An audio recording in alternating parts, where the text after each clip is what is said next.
दोस्तों नमस्कार। कहानियों के क्रम में एक बार आपका फिर स्वागत है। एक लंबे अंतराल के बाद हमारी आपकी मुलाकात हो रही है। कहानियों के क्रम में आज मैं आपको एक कहानी बताने जा रहा हूँ। मानव स्वभाव है कि जब वो शक्तियों के, ईश्वर के, सकारात्मक ऊर्जा के करीब जाता है तो अक्सर ऐसा देखा जाता है कि वो अपने आप को भी उन शक्तियों के समकक्ष मानने लगता है और अपनी योग्यताओं को भी ज़्यादा आंकने लगता है। ऐसी ही एक कहानी मैं आपको आज सुनाने जा रहा हूँ कि प्रबंधन में कितना फर्क होता है, ईश्वर क्या चाहता है और एक आम आदमी क्या चाहता है, ईश्वर की क्या व्यवस्था है और आम आदमी की क्या व्यवस्था है। इस कहानी में इसका आपको फर्क नज़र आएगा और हमारे साथ बने रहिए इस कहानी में। निश्चित रूप से आपको भी एक कहानी सुनने के बाद कोई न कोई संदेश जरूर प्राप्त हो जाएगा। आपको भी लगेगा कि सच क्या है और ईश्वर कितना हमारे जीवन में सार्थक और मददगार हो सकते हैं, इस कहानी से ही आपको पता चल जाएगा।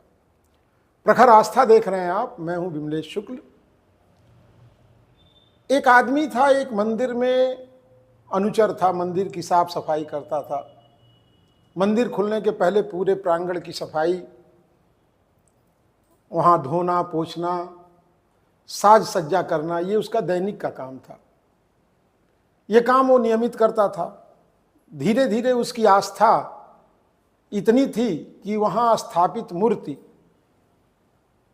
कहते हैं कि हनुमान जी की मूर्ति थी, तो हनुमान जी से धीरे धीरे इसका लगाव बढ़ गया। और भगवान तो सबके हैं, उन्होंने उस भक्त की आस्था देखी तो धीरे धीरे दोनों लोगों के बीच में एक अच्छा तालमेल हो गया। अब हनुमान जी से उस भक्त की बात भी होने लगी। मंदिर खाली रहता था, साफ सफाई करता बैठता तो ये कुछ पूछता तो हनुमान जी उसका जवाब देते। ये लंबे समय तक चलता रहा। एक दिन साफ सफाई करके जब गर्भगृह की सफाई कर रहा था तो उसने हनुमान जी से कहा कि प्रभु, आप यहाँ मूर्ति में विराजमान रहते हैं, आपकी इच्छा नहीं होती कि नगर भ्रमण कर लें? आपको नहीं लगता कि एक बार आप यहाँ तमाम जो भी बसा है, रचा है, अपनी नज़रों से देख लें?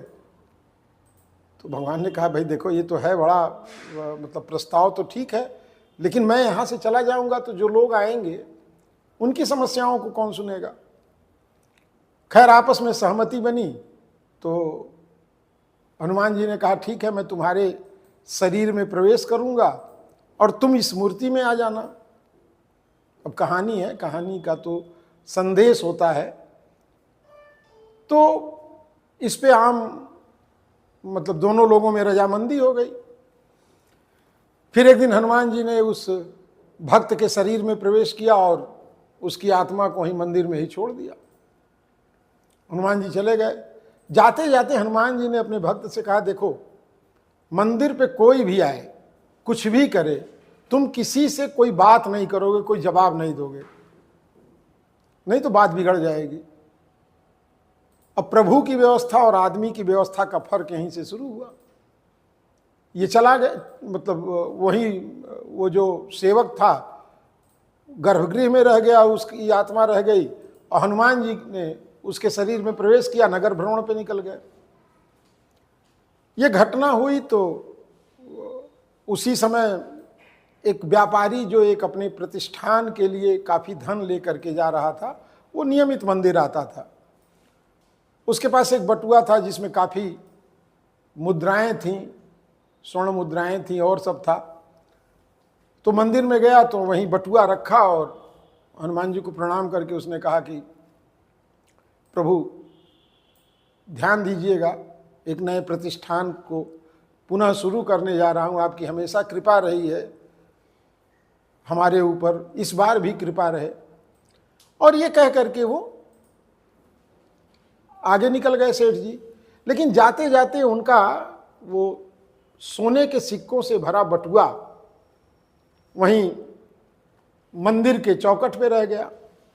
सेठ जी अभी निकले ही थे, 10-5 मिनट हुआ होगा, तब तक एक बहुत ही गरीब आदमी हनुमान जी के पास पहुंचा अपनी अर्जी लेकर के, वो भी बहुत बड़ा भक्त था। तो उसने कहा कि प्रभु अब मेरे पास कुछ है नहीं, मेरा बेटा बहुत बीमार है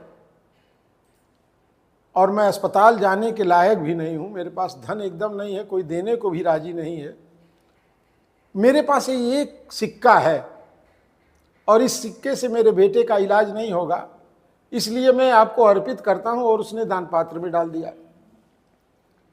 चौखट पे जब उसने माथा रखा और सर उठाया तो उसने देखा कि एक बटुआ वहां रखा है। उसने खोला, उसमें असरफियां भरी पड़ी थी।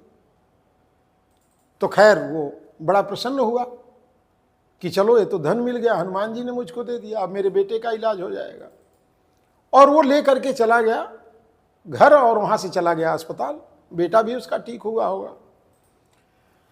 थोड़ी देर बाद एक पानी के जहाज पर काम करने वाले कैप्टन साहब आए।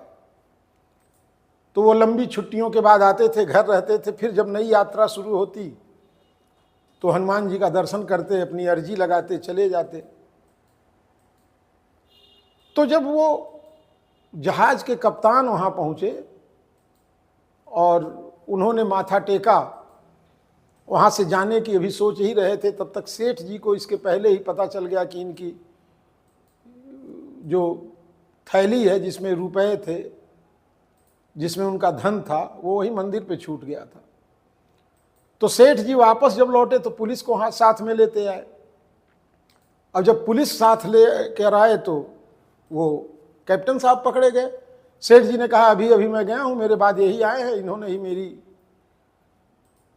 पोटली पाई होगी, इन्हीं के पास मेरा धन होगा। पुलिस ने उनको गिरफ्तार कर लिया।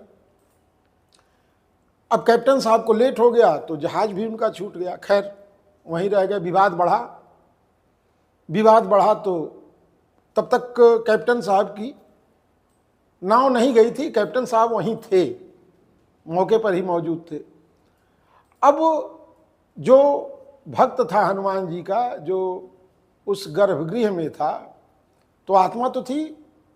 हनुमान जी ने कई बार मना भी किया था कि बोलना मत, लेकिन अब वो तो मनुष्य, उससे रहा नहीं गया।